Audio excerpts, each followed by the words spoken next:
Halo Bapak, Ibu, dan saudara-saudara yang terkasih dalam Kristus. Selamat berjumpa kembali dalam Tarasean APP tahun 2024 pada pertemuan yang ketiga. Pada pertemuan yang ketiga ini kita akan berdiskusi tentang iman yang diungkapkan dan dirayakan. Dalam Tarasean pada pertemuan ketiga ini kita akan membaca dari bacaan dari Kisah Para Rasul. Dalam bacaan dari Kisah Para Rasul, kita bisa merenungkan cara hidup jemaat Kristen perdana ini. Cara hidup jemaat Kristen perdana ini memberi kita inspirasi untuk menghidupi, mengungkapkan, merayakan, dan mewartakan karunia iman kita.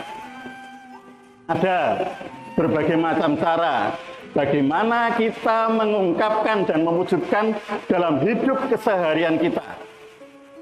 Bisa melalui hidup doa kita, mati raga, ataupun aneka perayaan sakramen dan sakramental yang kita alami. Dan juga bisa juga dalam tingkah laku hidup kita sehari-hari sebagai umat Kristen.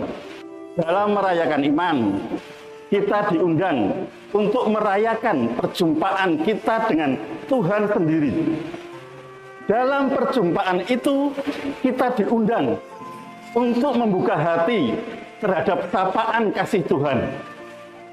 Kesadaran inilah yang akan mengantar kita untuk menerima perayaan iman, bukan hanya sebagai sebuah kewajiban, namun menjadi sebuah kerinduan hati untuk berjumpa dengan Tuhan yang mengasihi kita.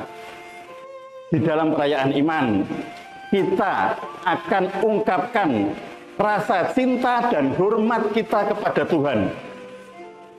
Dengan cinta dan hormat inilah perayaan iman menjadi perayaan yang agung, anggun, hikmat, berkenan pada Tuhan, dan akan mendatangkan rahmat dalam hidup kita.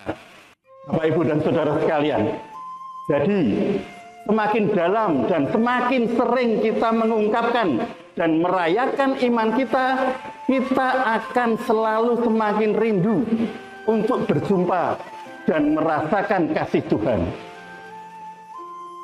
Bapak, Ibu, dan saudara sekalian yang terkasih dalam Kristus, dalam perayaan iman, ada banyak sekali simbol yang syarat makna. Simbol-simbol yang bisa kita lihat dan bisa kita rasakan. Misalnya, kita membuat tanda salib.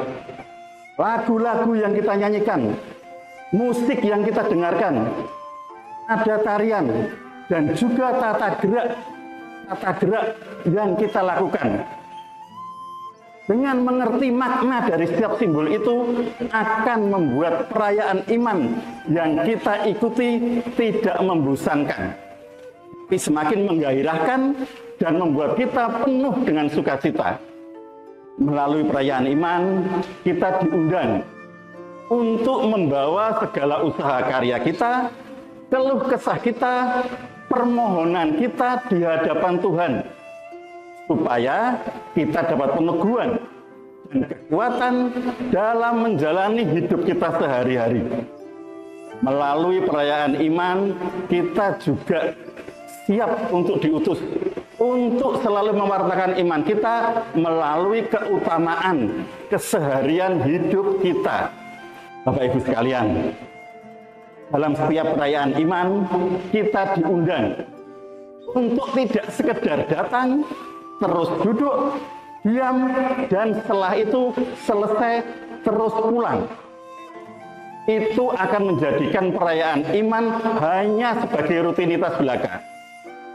Tapi kalau kita ikut perayaan iman, kita diundang untuk selalu aktif dalam perayaan iman yang kita ikuti.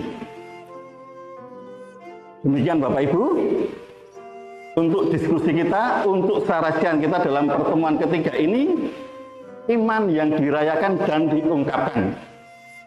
Sebagai penutup, marilah kita semua memperbarui niat hati kita untuk selalu memelihara, merawat, dan menghidupi iman kita dengan memberi makna dalam setiap perayaan iman yang kita ikuti.